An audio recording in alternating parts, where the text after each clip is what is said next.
recording and give me a thumbs up when you are ready.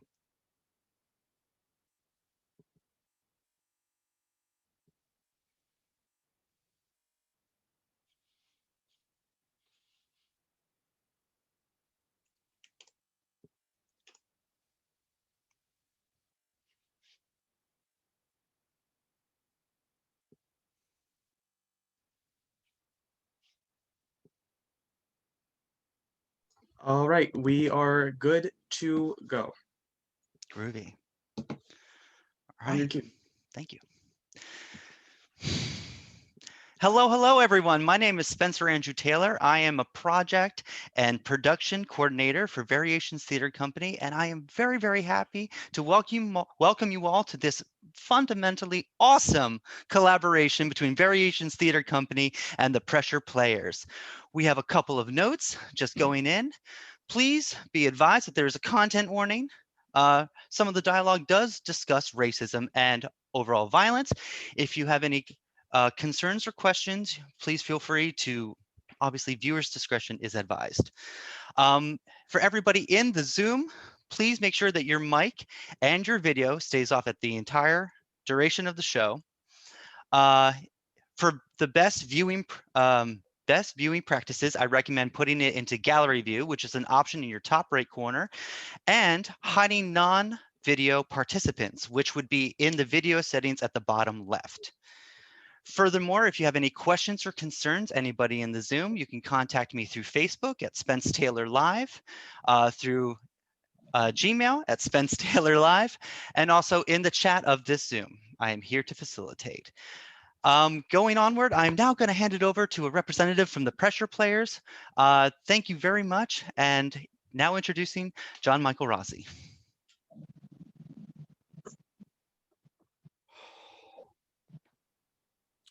Hi, everybody. My name is John Michael Rossi. I'm the head of the BA in Drama at the University of Northampton in the UK, and I'm very grateful to have linked up with the Pressure Players over the summer, and some early conversations led to them creating this wonderful platform for my students to host an international contest that gave them an opportunity to take their work outside of the class into a more professional space. And I'm very happy to introduce you to Amala Allen, who's second place winning play you're going to hear and see today. And Amala is a second year joint honor student studying criminology and drama.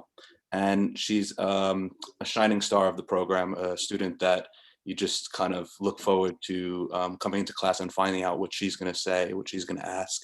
And I think this play is very much sort of encompasses that spirit that she brings into the classroom. Thank you.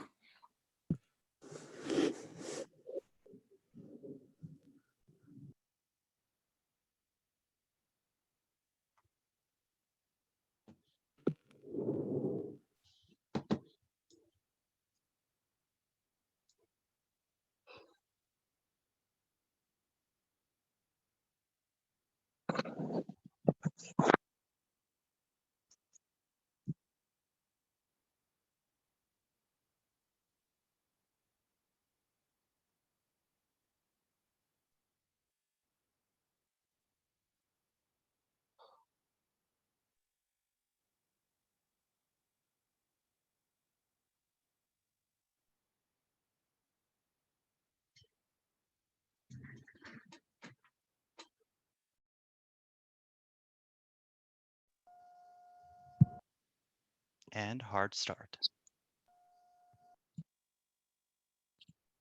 Please stand by for technical difficulty.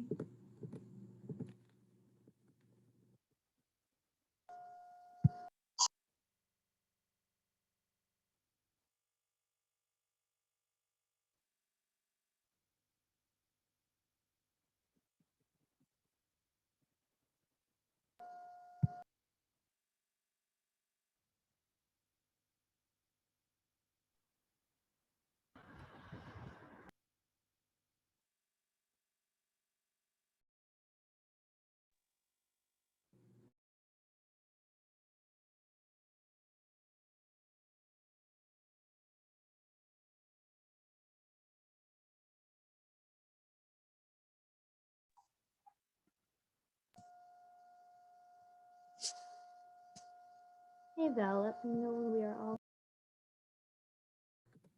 We are all good to go.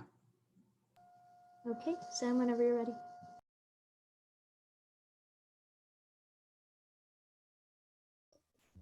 My apologies. We love technical difficulties. There's a long road ahead by Amala Allen. Scene 1.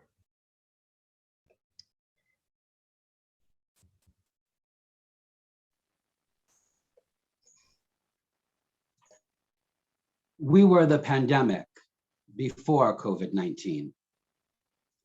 We were used as the means to create fear. We kept 2 meters apart, or should I say, away, before it became a rule.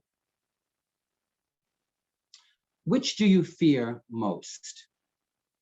Sir Corona D virus or Negro 19? You know, the one with the baggy jeans dropped down just below his butt with a black hoodie on. Or maybe Negro 19 is wearing a normal Nike Tech fleece. That's a tracksuit, a common one at that, in our community. If Sir Corona D virus is walking on the left side of the road on the pavement, Negro 19 is walking on the right side, and you're walking in the road, but there's a car coming up full speed ahead, which pavement are you running to? Which side of the road are you walking on? Which side do you fear more? Mostest.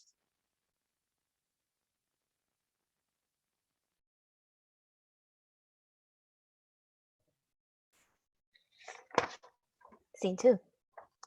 A soft light comes up. The road can be seen. It's quite narrow and one way. The road is long and seems almost infinite. And the other has a red paint on what looks his hands and smeared all over it, what looks like its mouth. And the other is standing over Wu and Dark Angel as they are lying dead on the right side of the pavement. Both Wu and Dark Angel are covered in black and red paint. Blackout. There is a shift in lighting, representing a change in time. The same road is seen. Dark Angel is upstage left on the side of the pavement. Wu is left center stage, further up the street, but on the same side of the pavement as Dark Angel. And the other is upstage right on the pavement on the other side of the road. Only a part of his body can be seen by the audience. It looks like an arm, but it could be a tail. They're all walking in the same direction. Mother, look, I'll be home in no time, I promise, all right? Yes, of course I'm aware of what's going on.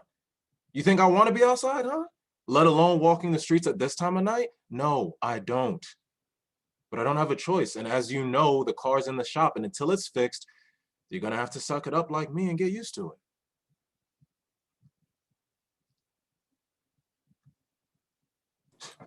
It's not like she's the one walking. We don't 100% know anything about this thing anyway. I've heard it's got scale on his arms. A friend from work is telling me it's got spikes.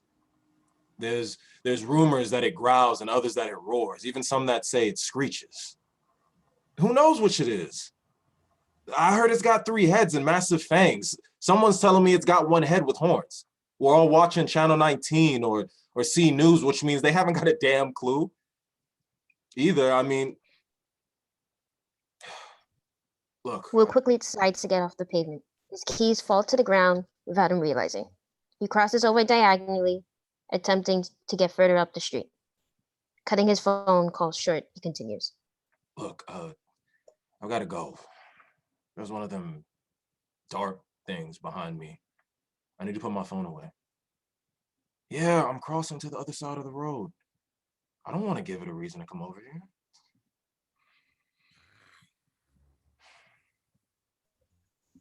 Wu hangs up and tries to put his phone away safely.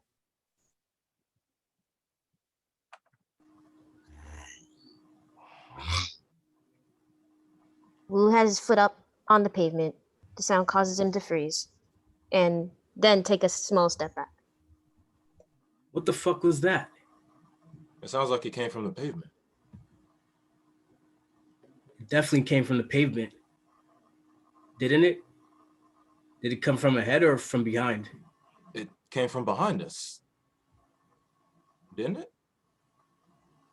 Woo, turn around and walk in the... The road? What about the cars? It's late. There won't be any cars in the road, not at this time. Oh, shit. Shit. Wu, convinced, starts walking in the middle of the road. A few pass into the headlights from a car are distance.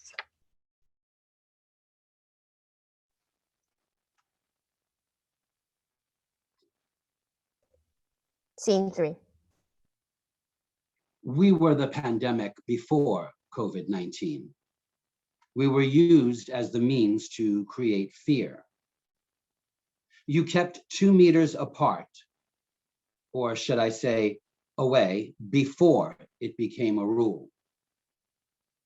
So, which do you fear most? Sir Corona D virus or Negro 19? You know, the one. So I'll skip the description and get straight to the questioning. If Sir Corona D virus is walking on the left side of the road on the pavement, and Negro 19 is walking on the right side, and you're walking in the road, but there's a car coming up full speed ahead, which pavement are you running to? Which side of the road are you walking on? Which side do you fear more? Mostest.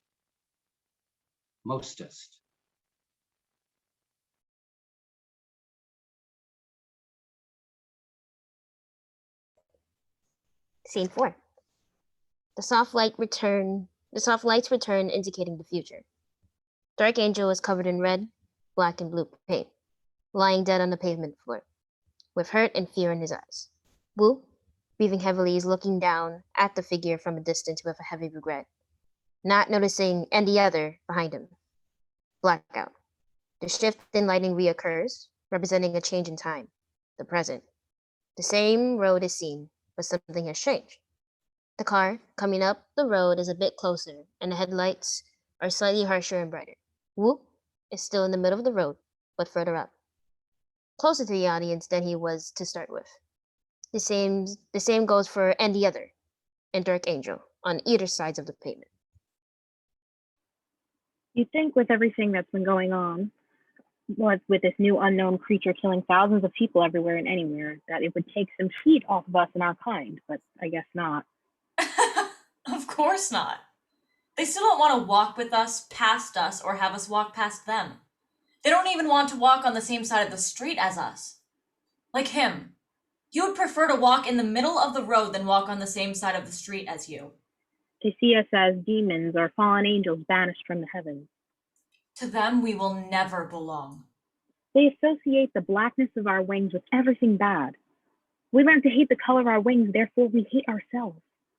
We hate ourselves without even knowing ourselves.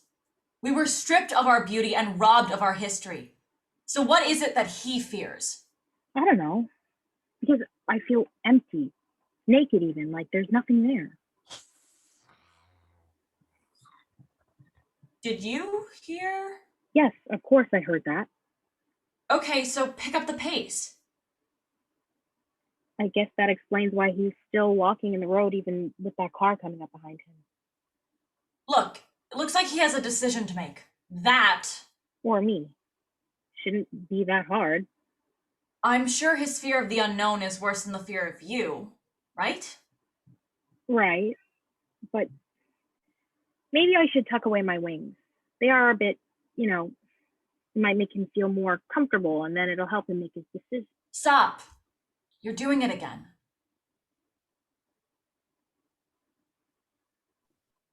Dark Angel kicks Wu's keys, then reluctantly, picks them up whilst voice 2 is quiet for a brief moment, then continues. Call out to him then. Tell him you dropped his keys. Call out to him? Are you crazy? I'm not so sure that would be a good idea. Imagine that. Me, a dark thing, calling him. I'm sure that won't end well. You won't know unless you try, and I'm pretty sure he needs those. Scene 5. We were the pandemic before COVID-19.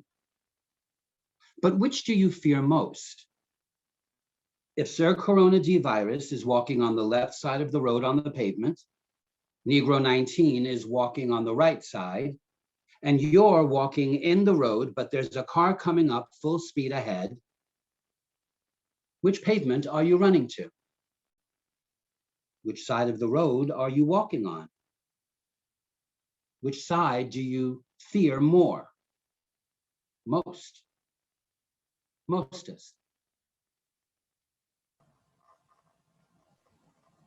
Scene 6. The soft life returns. Wu is lying stone cold in the middle of the road, covered just in red paint. The headlights of a car can be seen. Blackout. There's a shift in lighting to represent a change in time. You need to get out of the road. Make a decision.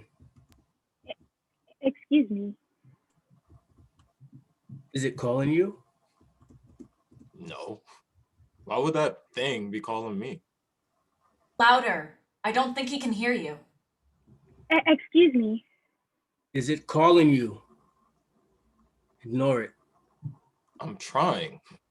Louder. Excuse me. You dropped. You need to make your decision. I know. Now.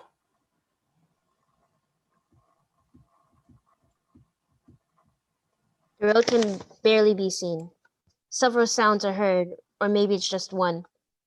The sound of a gun, the sound of car tires and brakes screeching, the sound of andTheOther is growling, the ground of bodies hitting the ground.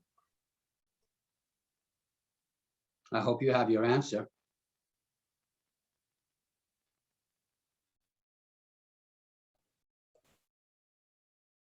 Afterward. Close your eyes. History is a very interesting word to me. I believe you cannot truly understand who you are without knowing your history. History, the study of past events, particularly in human affairs. The whole series of past events connected with a particular person or thing. Without knowing your truth, how can you understand yourself? Without knowing who you are and where you're from, how can you find your true self? You can't. You can disagree, but to me it's a fact. Fact. A thing that is known or proved to be true. Information used as evidence or as part of a report or a news article, used to refer to a particular situation under discussion. I feel that as a Black person, we're all brought up in a world that teaches us what they believe is safe to teach us. The history in our oppression, the history of our loss, the history of our pain, slavery and the civil rights movement. That is the essence of Black history around the world. Open your eyes. What do you see? Where does your mind take you? Because it takes me to the word history. What I see is its symbol of an entire race being left in the dark, which to me means an entire race that cannot find themselves. End.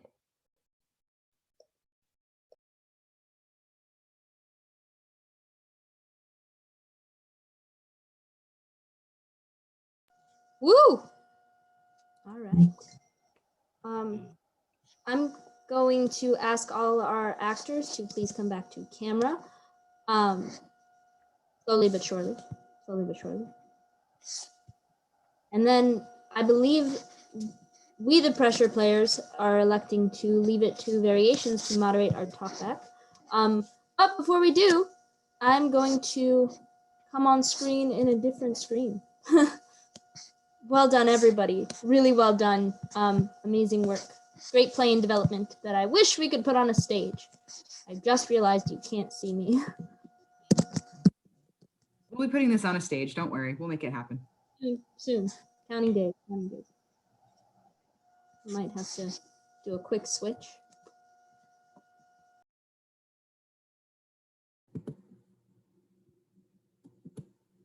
All right, am I in? I'm in. Hello.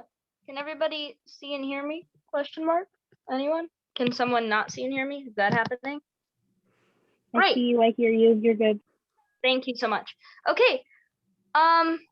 First of all, a great big thank you shout out to our actors. Some of you are reading for the very first time in general with variations. Some of you have read with the pressure players before, but it's a really beautiful experience to see you guys performing all together.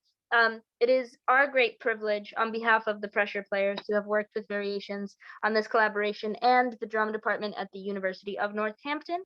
I want to thank Amala Allen for submitting her incredible piece, her wonderful timely piece I cannot wait to have discussion about. And with that, I'd like to turn it over to the talkback. Please feel free to be on camera for this portion. We love to get to know our audience as much as, you know, anybody does.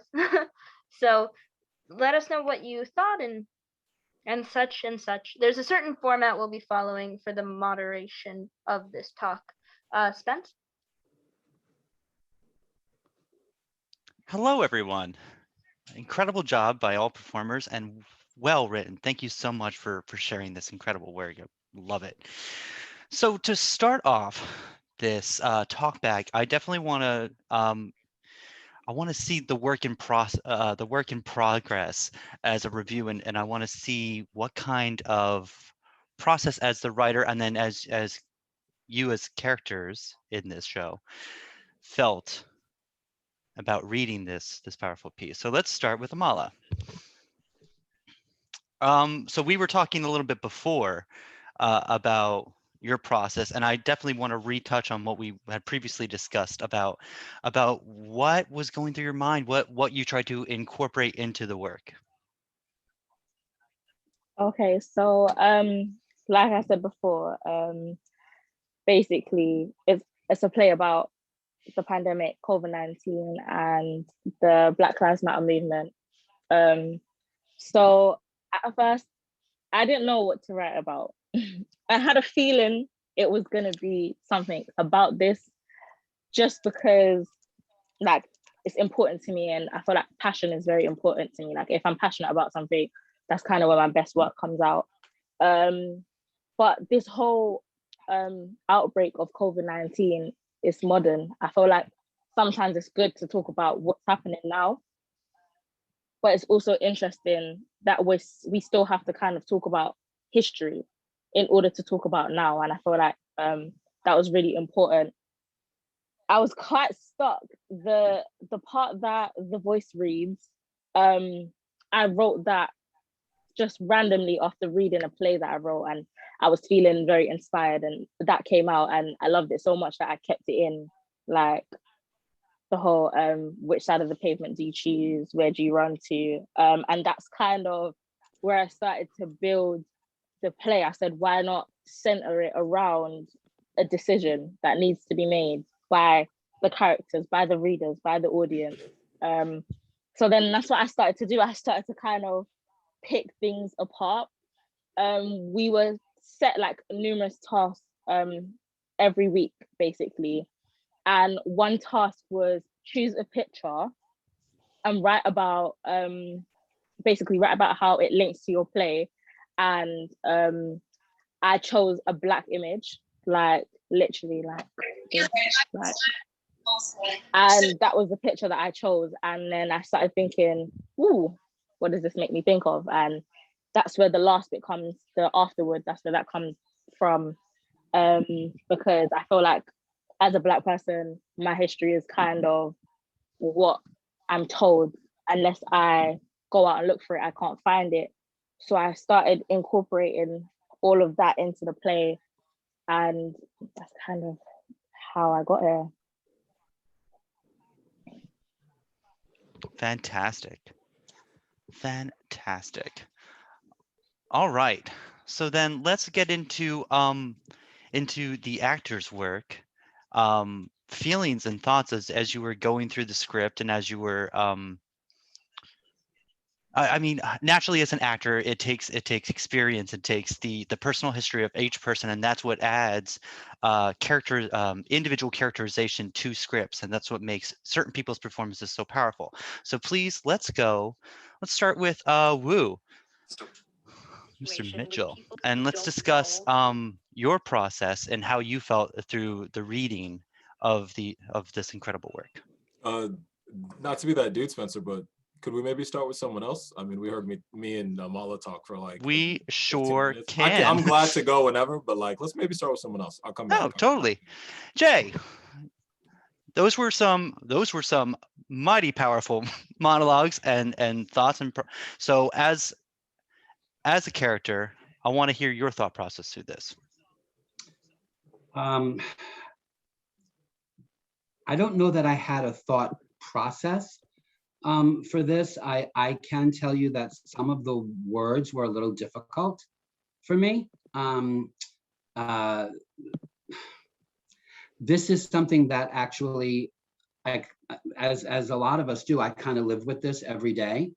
My neighborhood, for instance, where I live on Staten Island, is very much like this in terms of there's a pandemic going on. This is what everybody should be afraid of. This is what everyone should be running from or trying to correct. And instead, we're still stuck in this racial divide. And it hurts me every day. I am of biracial descent. My mother is from Haiti. My father is from Lebanon. So I am, yes, sir. Yes, Mitchell. So I'm kind of always in the middle of this. And it's, so I was actually very happy to say some of these words, but some of them were a little difficult for me as well. I have to be honest. But I mean, I think it's important to say, absolutely. Fantastic. There was the creature and the sounds, and I would love to discuss the origin, well, not the origin, but I guess what each of this represents symbolically for you as characters, what you visualize from this part. I mean, let's start with Jay. What kind of, I guess the question is what are the things that haunt, especially for your character and things? What is the visualization as you hear it and you feel the discuss?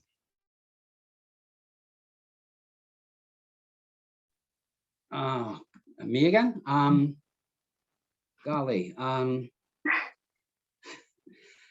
If I could, I do want to hear the answer to this question. But I think what I would like to try, and we can do this as soon as you answer the question, is I would like for the people in the room and the actors to maybe take a second and let's respond directly to Amala. And tell her what we enjoyed about the piece. So I'll be really clear. Spencer is doing beautifully, but what he's doing is called the Liz Lerman model, which is basically talking through the audience to the playwright to encourage them to keep writing. And so the end of this is very much about making sure Amala is motivated to continue creating and to continue writing. And I think the question he asked about the haunting is super relevant. And so I'll kick it off, and then I'll pick someone I see on screen, and we'll see what happens. Is that okay by you, Jay? Or do you want to take a second to answer that question first? No, I'm fine, Danielle. Thank you. So Amala, one thing I really liked is your use of symbols. I think it's powerful and it's clear, and it's often a struggle for new creators not to overuse symbology. So I really liked the way you did that. Mayah, what did you like about this piece?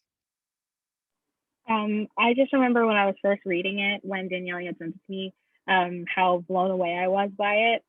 It is something that is so simplistic, and it's like a situation that I found myself in many times.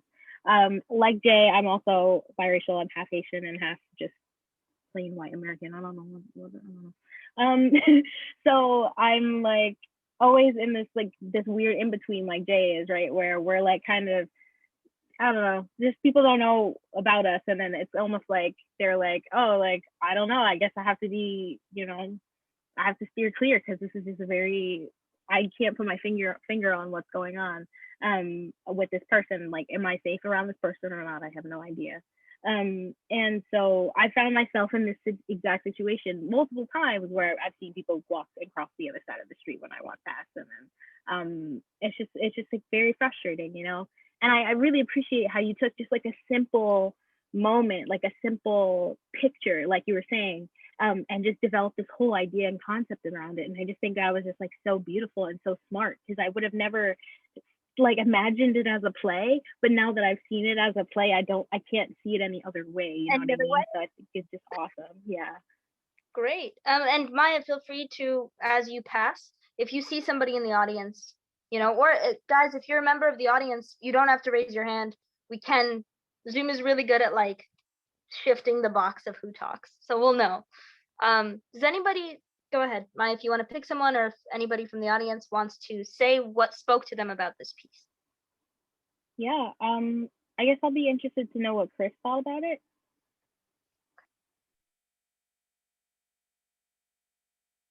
Chris, are you willing to share? Yeah. I'll be honest, like I kind of like had a hard time trying to like, like get the like concept. I understand there's like a whole like no message under it though, but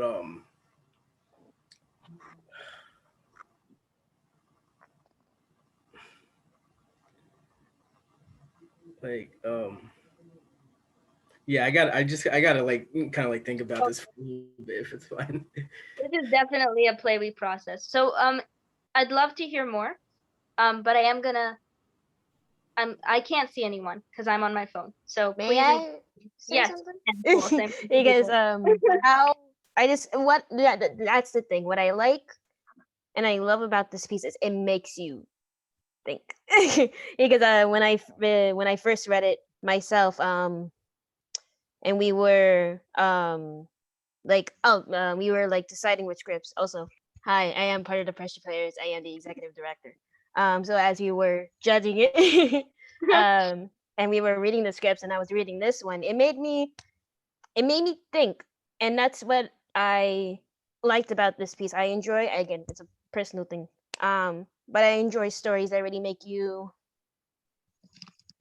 gotta digest it a little bit. Like I wasn't like, it took me like 3 reads to like fully understand what was happening, but like I want that in a piece. I want not just something very on the surface. It seems like on the surface it is a very simple concept, but as you read it kind of like digs a little, but it's not digging at the same time. That's what I like about the piece the most. So like I was fully like Chris when I first read it, I was like, this is a lot to take in. So that's what I liked about it personally. I see a comment in the chat from Zoe. Zoe, if you want to speak on what spoke to you, please do. I don't know if I'm saying the name right. Oh yeah, no, Zoe is fine. Hi. So I'm in drama class with Amala. So like I'm really proud of her to have like been able to get this far and to come in second place and have her play reading, because like I remember when we were given the task in class, she was a lot like unsure of what to do. So like to see her progress with her play, and I just think that the way that the play made me feel, and that's something that I think it really highlighted, is the fact that racism is a very big thing, and I feel like it almost made the pandemic seem like, I don't know, like something that is more important than racism, and almost like an excuse for like overlooking it, like, oh my god, like the pandemic is here, we don't have time to be focusing on this or that or the other, like this is the highest of our priorities, and almost like an excuse to kind of push everything else aside. But I think that like with the BLM movements and the protests that were happening, like even during a pandemic, it kind of like showed that people are still pushing for movements to be made. And I just think the play was like very clever, and the voices and the monologues had like a really like deep effect. And yeah, I just want to say that I'm really proud of my friend Amala for getting this far. So yeah. Is there anybody else here from, thank you so much for sharing. Is there anybody else here from the UK today that would like to put their love in the room? Shout out to the UK, by the way. Thanks for showing up. Yeah, that's 3 time zones you guys are doing. We're proud. Awesome. One, I can't see if anybody's glowing. Hi, I'm Maria. I'm from the UK, and well done, Amala. You really did this piece. You know, you really wrote a really good piece, and what came to mind for me first and foremost, I thought, wow, this is like the choice between the devil and blue sea. It's, you know, you have to make person had to make a decision as to what they were going to do, and either decision was going to be like detrimental.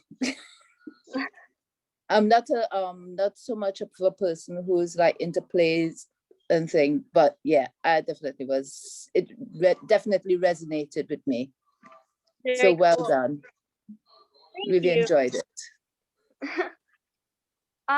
Nyla, I hope I'm saying your names right. Nyla, I see your hand in the air. By all means, hey, that's me. I'm Amala's mom.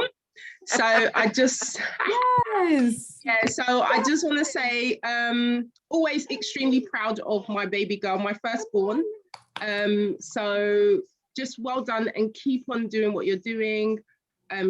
We have many conversations about things like this all the time, so it's great to see that she's putting it into her writing.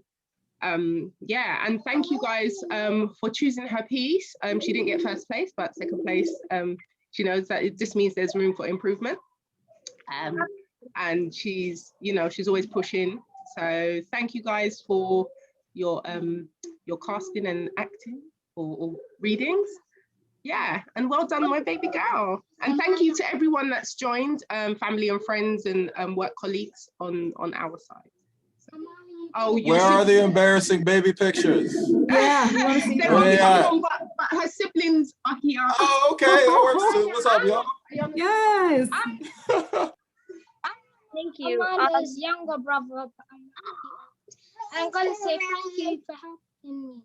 You're looking at you now makes me think you was a bigger role model. Oh my goodness. A bigger role model, and thank you for this as well. And Amala, you did great. Great.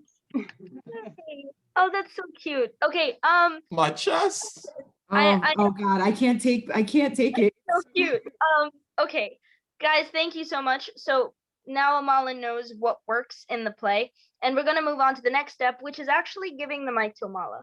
Amala, it's at this point in a talk back with the Liz Lerman method that you can ask the audience and the people you're collaborating with and the actors that read for you what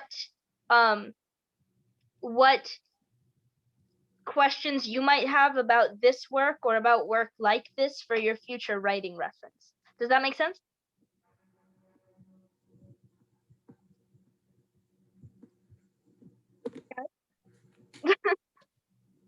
So basically just like questions out to like the actors.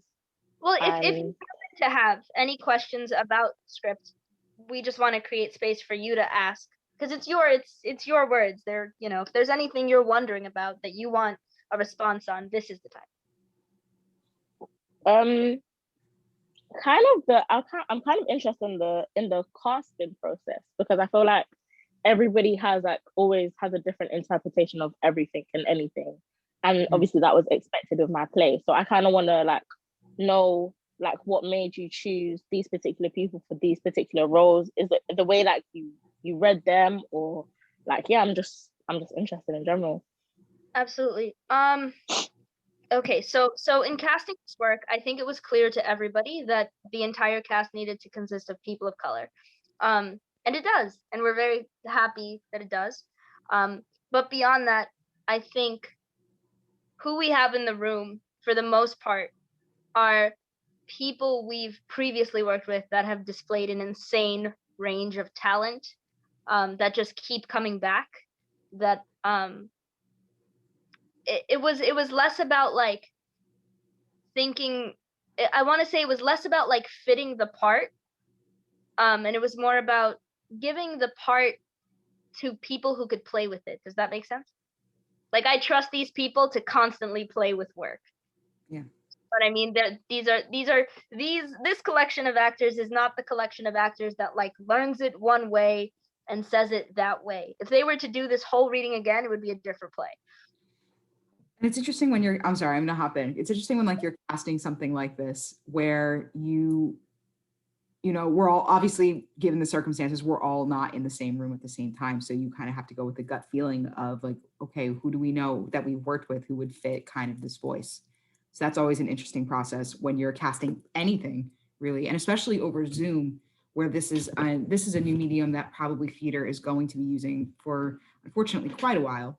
And might be developing into, who knows, we might be really going into the digital age now, especially like if theater's not coming back for a while. So that's always just something kind of good to know when you're casting, especially something like this, where it's very powerful and, you know, working with people that we trust and we've worked with before. Sorry, I just wanted to hop in. No, by all means. So Variations and Pressure Players cast this very much together. I think, you know, it's definitely the first time we've had like all these people in one place, but I know that, you know, I've seen these people read other plays with different companies before. Does that answer your question?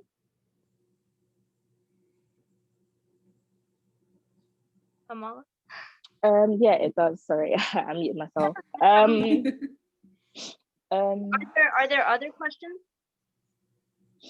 Yeah, I kind of do want to hear from the actors individually about like reading for the character or just the play in general, because I feel like you guys were kind of a part of the process. Like, even though it's a different stage of process, you guys were still a part of it. And at the end of the day, it's my first time writing something and it being read by somebody that I don't know.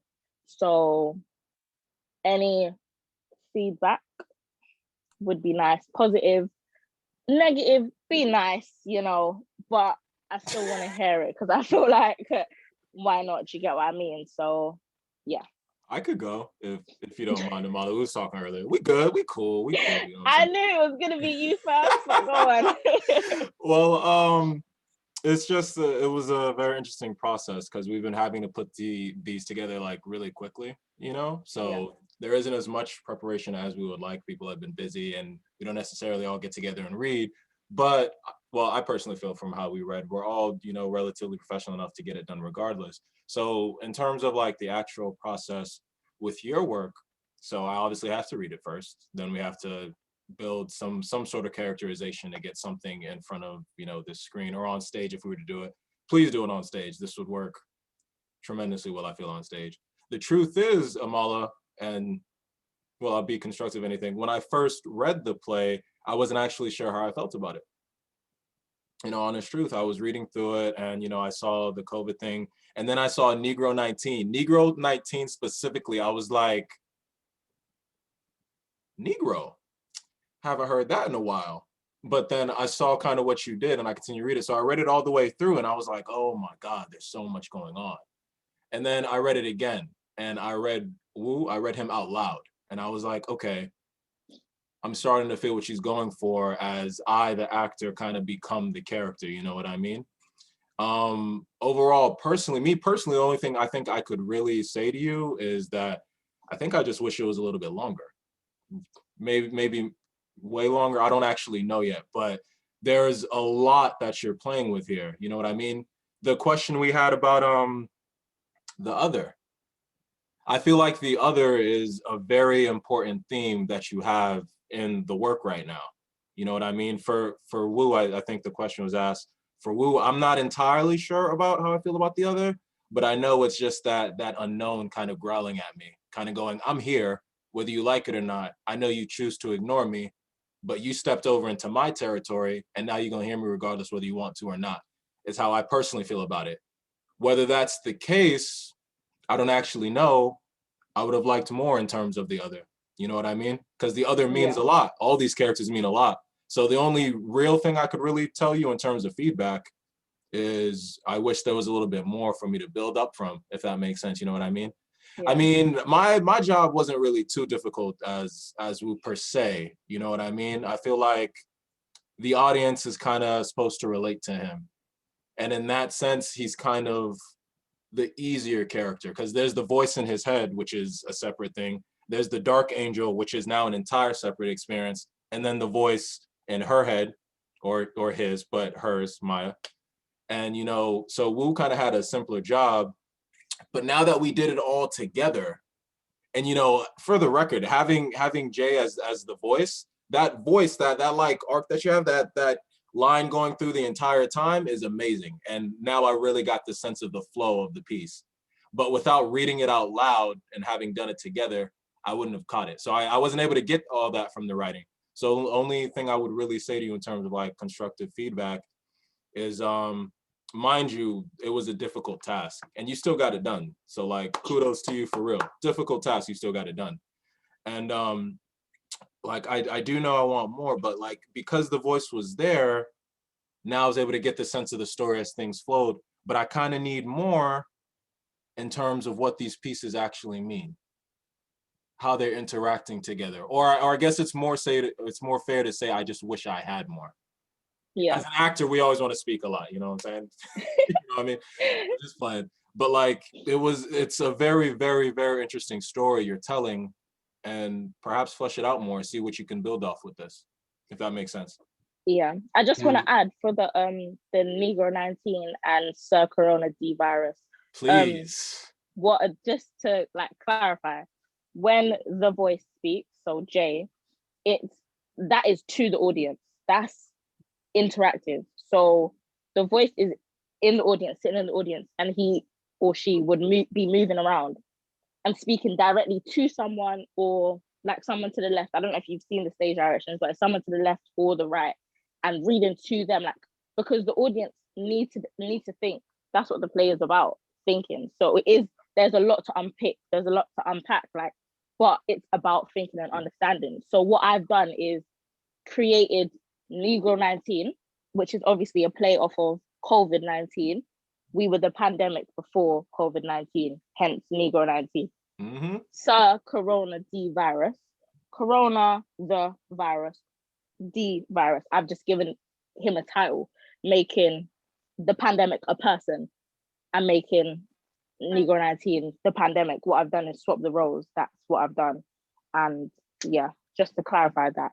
So it's kind of breaking the wall between the actual play and what's happening on stage, and making sure that the audience members are constantly thinking about the answer to the question. Rosie, hi. I saw Rosie wave. So I think we haven't heard from you yet. I'd love to hear from you. That's something to respond with.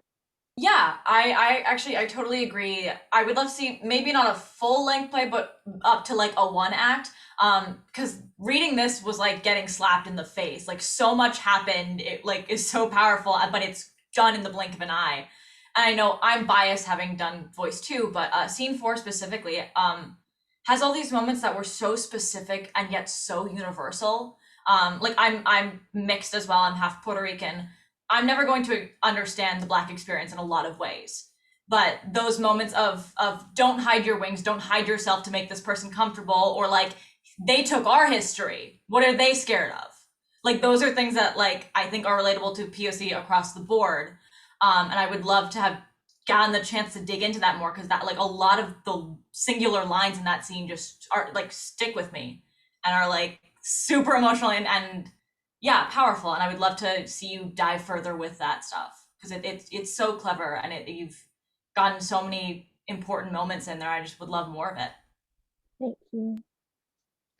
Do any of the other actors want to respond to Amalah's question? I see you, Mayah. Take the mic.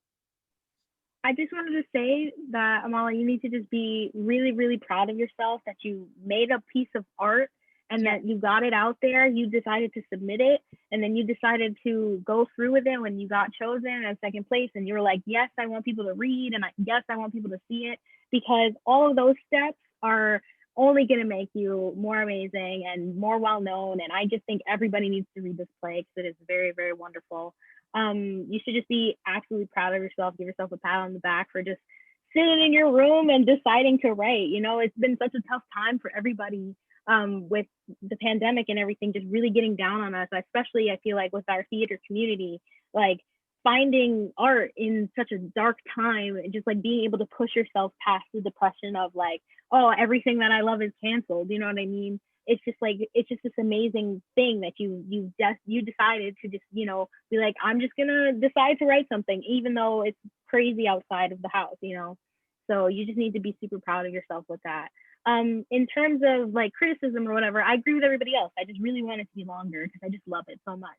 But I do enjoy that it is short because when we're going through these instances in real life, right, it's not 2 hours long of that instance, right? It's like a 10-minute situation or even like 2-minute situation. So having it short really does speak to that blink of an eye experience of whatever the racist interactions we're having are. At the same time, I love it so much that I just want more. So it's like a selfish thing. I just really like it so much. I just want to like keep reading. It's just so beautiful. I really love the development of like Sir Corona D virus and Negro 19. When I read it, actually, I was like stunned. I was like, wow, the pressure players picked this? That's awesome. Okay. I was like, oh, I get to read this out loud to people and not just see it in passing in class and then just like forget about it and never see it again. People are actually going to hear this. That's awesome, you know? So I was so excited when I first read this. I made my girlfriend read it. I made my mom read it. I sent it to everybody. I was like, this is so good. But yeah, I don't know, this idea, this concept is so just amazing. I said before, I'm just like repeating myself now. But it's just, I just really enjoy this. I love the character also of andTheOther. I think I agree with that too, is that I would like to see a little bit more of that, kind of talking about like the background of who andTheOther is to you and kind of getting that across a little bit more to the audience. I understand that this could be like something that would be interpretive for each individual character, but I think having a little bit more of that piece of the evil, the villain of that space would probably amp it up just a little bit more in terms of stakes and why we're so afraid as actors. Now I'm talking in terms of like how we would be in a room when we're rehearsing, but like what the stakes would be for us as actors to like how afraid we are and what could actually happen. You know what I mean? So that's all I would have to say. But again, great work. Awesome. Can I say something really quickly? Yep. I was Thank just you. scrolling through my screen, making sure. Go ahead. Thank you. Amala, genius, absolute genius. And thank you so much for writing these words. I echo what everybody has said. I would love to see a little more, but I'm almost afraid to see a little more because there are so many layers and so many things to think about in these 11 pages. I hesitate to say make it bigger, and because there will be maybe too much to process. The other, yes, I would love to see a little more. But beyond that, my gosh, what you are giving to everyone to think about and to process is genius. So thank you. And please keep writing. Please keep writing. I want to say that I want to like respond to Mayah a little bit and say both the pressure players and variations, yes, of course, are proud to have this play read.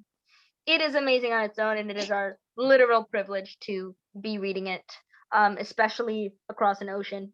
It blows my mind. I'm gonna move us along. You know, I love, unless of course any other actors want to speak.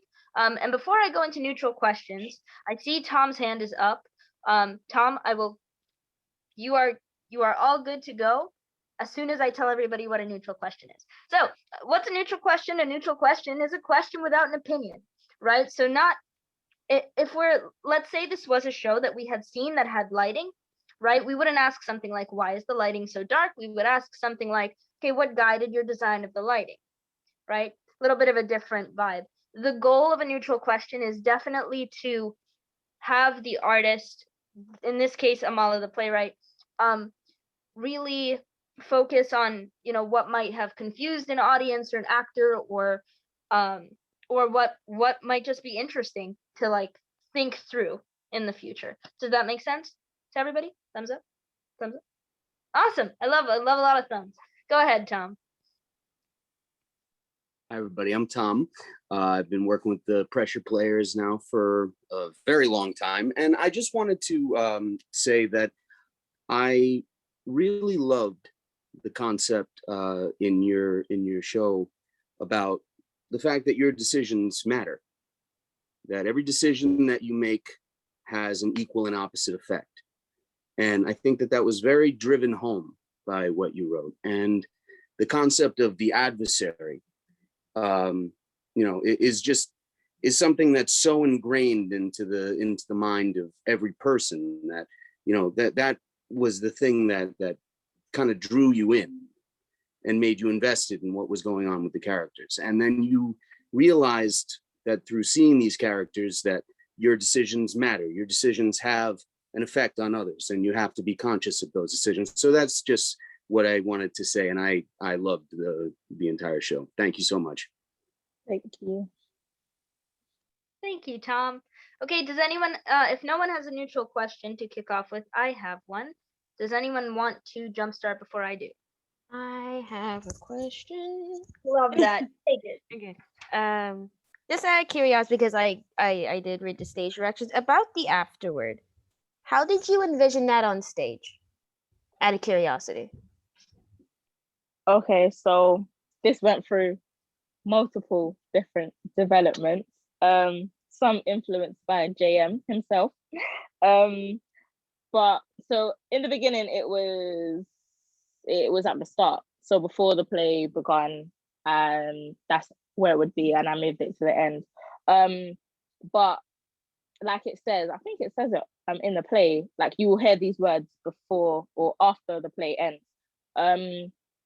It was just, I just wanted the audience to take a moment for themselves. So I want to read it. I want to be there. I want to be a part of the experience. Even if I'm not the director or I'm not the producer or I'm not an actor on stage, like I still want them to understand that like this is my voice. So just pulling me in a bit, like a bit more of like an involvement. So those are my words. Like those words are from a task that JM sent me and I wrote it, and that's just how I feel personally. And I feel like the audience deserve to hear that. I kind of took that kind of process from a play that we read, and it just inspired me so much. And I thought, yeah, they should hear my voice. They should have a reason to, like, you know, understand my thought process and understand the way that I think and why this play is written the way that it is. So even if it's a recording of me reading it, or I'm literally on stage in front of the audience reading it, like I would love that, like, because just why not? But yeah. I love that me and Sam had the same question. Hi, Jim. I see your hand raised. Oh, good. Thank you. I was going to ask if anyone else. Yes, thanks, Valerie. Well, first of all, Amala, I want to congratulate you on a beautiful script. I mean, it's different, it's revealing, and regrettably, it's the reality that we live with today. You know, the things that go on in the world. And I also just want to say kudos to all the actors involved in this project. You guys did a wonderful job. So give yourselves a great big pat on the back as well. I know it's going to be a great project. Amal, I had two questions for you, if you don't mind. First one is, I know you had mentioned about the narrator interacting with the audience, and I actually had an idea about that as I was listening to Jay read, that I'll let you elaborate on first. And if you would like to hear my idea, just something that I just was thinking about as Jay was reading, as far as interacting. But also, secondly, what inspired you in particular to write this beautiful piece? So like my mom came on the screen, you can see she's quite a loud, bubbly personality, has that, you know, she's kind of passed that on to me. We're very opinionated females and very in touch with who we are, or at least we want to be. So we do a lot of research about where we come from, about the real history. She likes to say it's called his story because it's not our story. Hope you understand that. But yeah, so it's just the things that she's kind of told me and I thought about, and she thinks I'm not listening, but I do listen, and it has developed me as a person and made me think about who I am, and I'm proud to be Black. And there's nothing really much like more I can say about that. Like, I want people to understand that it's okay to be Black. You should be proud to be Black. And we do go through a lot of stuff, and so do many other people of color, and we all have different experiences. But I do want the world to understand and see my experiences, or like see them through like my lens.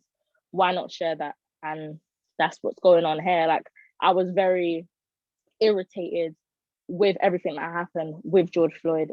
It was in America, it wasn't in the UK, but that doesn't matter. It really doesn't. Where it takes place doesn't matter, because at the end of the day, when I watched that video, I still cried. I don't know him, but I felt like I did. And it went on in the pandemic, which is a time where everyone is confused. That's what andTheOther is. It doesn't even have a real name, because it's just, what is it? It just makes sounds, but who knows exactly what it is? I don't personally. Like, you can never really know anything. So, like, even thinking and comparing, you're in this time where you're confused and you're hurt and you're losing people around you, or people are ill and you can't see the people that you love. And we still went out on protest and we marched. And people try to use the pandemic as an excuse to say that we shouldn't do that.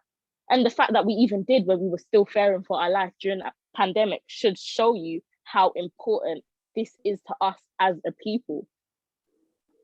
That's all I can say. Like, we were still scared. We still wore our masks, but we were marching because it mattered, regardless of the time that we were in, because you can't use a pandemic as a plaster for racism. It doesn't make any sense. Beautifully said, Amala. Beautifully said. We do have a hand raised from Nyla. I'm so sorry if I mispronounced your name. My apologies.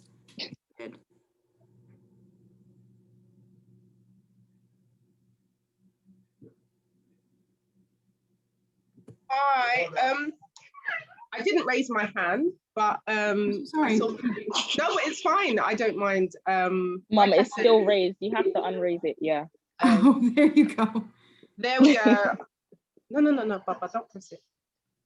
Okay, is it gone now? No, it's still there. Nope, still there. All right. Lower hand. There we go. It's gone now? Yeah. Yes, ma'am. Okay. I mean, obviously, as Amala said, I've always spoke to her about racism and, you know, things that are going on around the world, and history, Black history, our history, the positive influences and things that Black people have contributed. So it's always letting her know that she's great as well, and not always what we've been told, or what the narrative that's always been sold to us is not always the case. So I'm just super proud of her. And I don't know, you see in the comments, the family are supporting, and friends of the family are in and supporting. We're just super proud of you. And I just, guys, if you can just give her as much guidance at this point of how to grow her writing skills, and for her to blossom and become a greater writer. She's won awards since the age of probably 7. She was always writing poetry and all sorts. So I've always said to her, she looked, isn't it, Marla? Yeah, I can honestly say I'm delighted to continue working on this project. Absolutely. The variations. I know that me and Danny would be honored. And she's blossoming fine. Blossoming just fine. Just keep getting to the work. That's really all it is. There it is. Keep getting to the work. So that's definitely we're going to talk about next steps at the end of these discussions, because again, these talkbacks are meant to inspire you to keep going, right? The Liz Lerman method is meant to motivate everybody involved in a project. And, you know, I hope we're doing at least a little bit of that. But as an artist, I know it can be hard to create, especially now. And if you can do this play in a pandemic, I cannot wait to see what you do outside of a pandemic. Like, I don't, if even if it's as simple as like something once a day, I can't wait to see it. Which brings me to the last portion of this talkback. Cool. It's called opinion time, right? This is usually how most talkbacks start, but not over here and not with the pressure players. So here's how this section works. If you're not the playwright, you're going to say, I have an opinion about blank. Do you want to hear it? And then Amala reserves the right to say yes or no, because it's her play. And there might be things that she's willing to hear, and there might be things that she isn't willing to hear. So I'm going to run an example out, and then if anyone wants to jump on, jump on. Okay, Amala, I have an opinion about when the car is introduced is in the script. Do you want to hear it? Yes. Great. I think there's so much room that could come from playing with the location of when the audience sees the car. I think the closer the car is, at least to me in my interpretation, the closer we are, like the bigger the pressure of making the choice. And I wonder if we ever find out what sporadically makes it go so fast. Thank you. Somebody else? Thank you. Wait, could I comment on the last thing you said about the car going fast, Danielle? Real quick, well, because I do have an opinion, but separately. Yes. So Amala, my understanding is that the car wasn't per se like moving slow. It's just they saw the lights. It was moving at its ordinary speed. And what happened, from my understanding, is that Dark Angel was trying to be a good person for someone who wasn't being a good person to them. And in doing that was hit by the said car, which now has to be like, oh, I just hit something, which is why we have, so that was the comment on that. Is that what happened, Amala? The car wasn't speeding up, it was just driving, and then she jumped in front of it trying to help this man, and then got hit by it? I feel like I can't say yes or no, because there's no said answer to that question. Oh. Because in the final stage directions, which Sam read, were like, essentially there's a lot of noises. You hear a gunshot, you hear bodies drop, you hear it's a mirage of noises. It's not just one thing. And those are all the different possible end outcomes to each decision that could have been made. So yeah, Dark Angel could have got hit by the car, could have been shot, Wu could have been hit by the car, and the other could have ate both of them, and the other could have just eaten. Do you get what I mean? Like, there are a lot of different possible things can happen, because at the end of the day, the decision that you make, like someone said, has an effect on the outcome. So there's always going to be multiple different end outcomes, and that's basically what it was. Okay. But yeah. No, I think that's cool. I would say, if you ever have the opportunity, and I imagine you would, and I hope you would, when you stage that, like, you don't have to pick anything specifically, but make sure you're precise with how you stage that. Even if it's like, I'm not sure how I want anybody to feel, make sure you're in charge of how it's choreographed, if that makes sense. You know what I mean? Yeah. My personal opinion, I'm sorry, I have an opinion on how you use time in the play. Would you like to hear it? Yes. So I think you're maybe utilizing light to signify time changes, but right now I personally am getting a little bit lost. I know you set it up that way because I read it in the stage direction, because this takes place now, in the past, in the future. This is happening here, there, everywhere.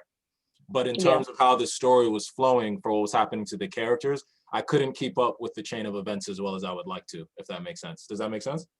Okay, yeah. So And what would you suggest for the shift in time? well, we're doing this Zoom read, so that could have potentially been the reason. But in terms of staging it, be clear about it, because it's like at one point Wu's looking down at a body. I'm sorry, Wu. I need to get better at saying that. Wu is looking down at this body, right? And at another moment, he's like walking, and I was like, until we read it, I'm getting more of the sense from reading it, which is wonderful. Like reading it out loud. I mean, not reading it, but actually like doing it and acting it. But in terms of when I was reading it originally, I was like, oh, is he the dead body? Was he looking at himself? Did him and the angel switch real quick? Wait, what time is it right now? Wait, is this the beginning or the end? You know what I mean? Things like that were popping up into my head. It was cool how things were being executed, and what was happening in the story is keeping me invested anyway, because now I just need to know. But I would say, like, in terms of if you stage it, be a little bit clearer for the audience in terms of what's happening in terms of the time.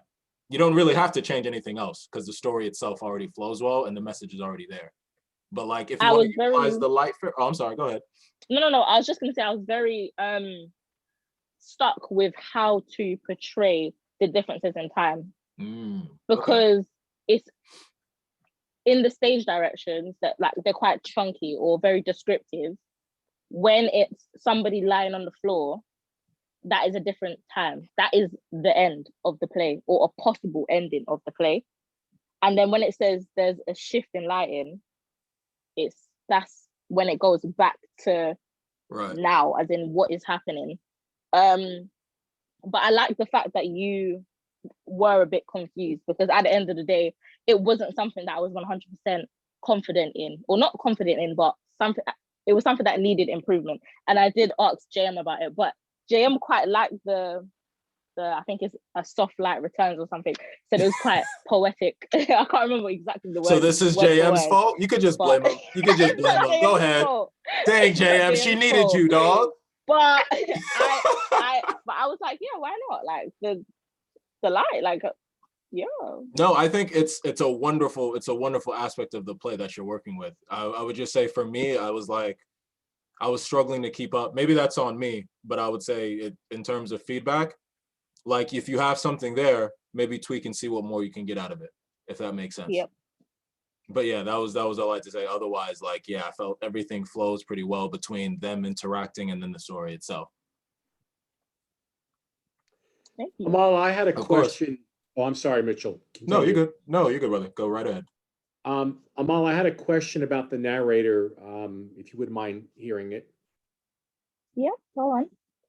Great. I know you mentioned earlier about how you would like the narrator to be kind of like more interactive with the audience. And just to give you a little bit of an idea that I just had flown through my head, I did a show a few years back called One Flew Over the Cuckoo's Nest. I'm sure you're familiar with the play. And I got the honor to play Chief Bromden. And Chief Bromden in the show is an actor in the show, but he also is kind of like the narrator through the show as well. And before each scene or before each thing that's going to happen in the play, they have a spotlight on him and he's actually talking to the audience. And everyone else is kind of frozen in back of him. And I was just kind of picturing, if this is something just to bring up, and this is for you to either accept or decline, which is fine, being the playwright. But I kind of saw it that if Jay is interacting with the audience and he has the beautiful voice and of course the ability to do it, maybe a spotlight on Jay, but everyone else in back of him kind of blacked out a little bit. And he's speaking to the audience directly. And not only is he the voice, but you put in the face of the voice and he actually becomes a character. Just want to know what your thoughts were on that, and just wanted to hear your opinion on that. Thank you. I think like I like the idea. I feel like it would give quite a different vibe to the character itself. And I feel like it could be a possibility, like that it kind of takes you away from what's happening on the stage, to have like everybody kind of like blacked out or dimmed out and have the voice focused on that would be nice. But the reason why he was in the audience was just because I wanted like certain audience members to kind of feel it more. I don't know who, just, you know, wherever you're sitting at the time. I feel like it's nice when theater isn't the same every single time. So it's kind of like he's gonna move around anytime the show is on. He's not gonna be in the same chair every single time. So he's always gonna be next to somebody different. And like I feel like that was quite powerful. But I do like the whole idea with the stage being blacked out, just so that the audience know that they're not focusing on that right now and they're focusing on the voice. Will be powerful. Excellent. Thank you, Amala. Okay, very cool. Ladies and gentlemen, I want to take a minute before I do the whole like big end speech thing, and thank all the BIPOC artists who read today. Obviously, this is not an easy topic for anyone to discuss, but especially people that belong to it to discuss. So the fact that you guys are making yourself available to even create space for this is really inspiring. And I love it. And I love that it's happening. And I love that it's happening all over the place. And I love that it's happening in communities based in Staten Island and New York. And I hope we can keep having these very necessary conversations in a way that's, you know, safe and good. We're here for you, like beyond this reading, you know that. And if you guys have work of your own, and this goes for people in the audience, Amala, for future work, like we want to see it, we want to see you. The only way to really change the industry, right, is to get in on it. So with that being said, I am going to pass the mic to Variations after I say this one more time. But first and foremost, a huge thank you to John Michael Rossi, head of the department at the University of Northampton. Thank you, thank you, thank you for creating this opportunity for your students, for being the instructor that trusted us with so much work, because there were 6 submissions and they were all so different and so good that the deciding factors of like what we were going to end up with actually ended up being like what we could even afford to make, because in our ideal vision we would love to have a festival of all 6, and you know what, maybe that's a post-pandemic future. But thank you, JM, thank you for the opportunity. Thank you, Amala, for agreeing to have this read, for giving us such a groundbreaking script. Thank you for allowing us to record and share this. I think that goes underrated.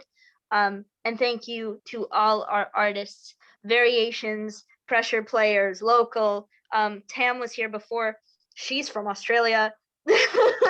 Like, when I tell you, like, there is space and it is global and it is growing, we just hope to be able to sustain it. So thank you to all of you, and thank you to Variations for being our first cross-company collaboration. I think this is by far, even with tech difficulties, bar none, one of the most incredible debuts of what we hope to see a lot more of. I can't wait to keep working with Variations. Can't wait for the Pressure Players to keep doing its thing. Please check both of us out. Check out us on Instagram and Facebook. We're at The Pressure Players and at Variations Theater Company. If you have any questions in the meantime, hit us up. We are thepressureplayers@gmail.com and Variations Theater Company @gmail.com. Thank you so much. We really appreciate your time. Spence, Val, anything you want to add before we vamoose? The only thing I really want to say is, again, like to everybody else, I just want to say thank you so much for collaborating with us on like our first cross-company collaboration. Because seriously, Variations like shouldn't even exist, but it is, and I'm delighted to be here. Amala, I'm very glad to have met you today. Your work really was incredible, and the fact that you made something in the middle of a pandemic, in the middle of this kind of time period that's definitely going to be going down in history. Like the fact that you were even able to create and write is really astounding, and I commend you for that incredibly. So congratulations to you, and I am so excited to keep working on this on this show with you, and I am like, yeah, we're putting this on stage. It's going to happen. I am putting that out into the universe. We are going to make this work. Yes, anyway, and so please follow Variations, follow Pressure Company, or follow the Pressure Players, please. I do want to say, like, this entire group, like, you know, everybody is welcome. Like, you do not have to be an actor, you do not have to be a performer, you do not have to be whatever. If you want to come and read a play or write something or perform with any of our groups, our doors are always open. So I want to make that very, very clear. And it does not matter where you are in the world, we will accommodate and we will do the best we can. And we love original works. And I'm very excited. Like, I've been doing this theater I've been doing theater for 10 years, and I will always be a fan of original, wonderful works that are engaging and brings a community together. And that's the only way that we're going to get better. So that's all I got to say about that. This has been delightful. And I think that we can call it a day. Yeah, thank you guys so much for making the time in 3 different time zones. Truly, if not yeah. 4, I think. Maybe more. I don't know. Time is a construct of man. A quote by JM himself. So yeah, I think that's it, guys. This recording, this will be edited. In the sense that we are cutting out, like, more than likely gaps for technical difficulties, and it will be on the YouTubes and the Instagrams and whatever else social media we can physically make it happen in. Please feel free to share it if it's, you know, if it's all good. Yeah, if you're happy with it, by all means, share it away. Let's get Amalah's work out there and spread the word and spread the love. Hey, Amala, I just wanted to say thank you. I'm an actor, of course, so I always enjoy doing good works. But I just wanted to say, it's always, to me as an actor, I always prefer, if I have to present something or be a part of presenting something, to present a message rather than just present a spectacle. Not that spectacle isn't fun, but to me, it's always preferred to present a message over the spectacle. So thank you for that. I appreciate it. Absolutely. Thank you, everyone. Congratulations. Good job, well done, everybody. It's been an honor. What a delight. Thank you. All right. And with that, I'm going to stay on for a little if anybody just wants to, like, hang out and do whatnot. But that is the end of our show. Thank you so much, everybody. Stay and safe, now please. it's time. Oh, of course. Thank you, Jay. You helped me stabilize my character, but Hey, you didn't realize. Hey guys, let's cut the recording just so our editors have less to edit. Oh no.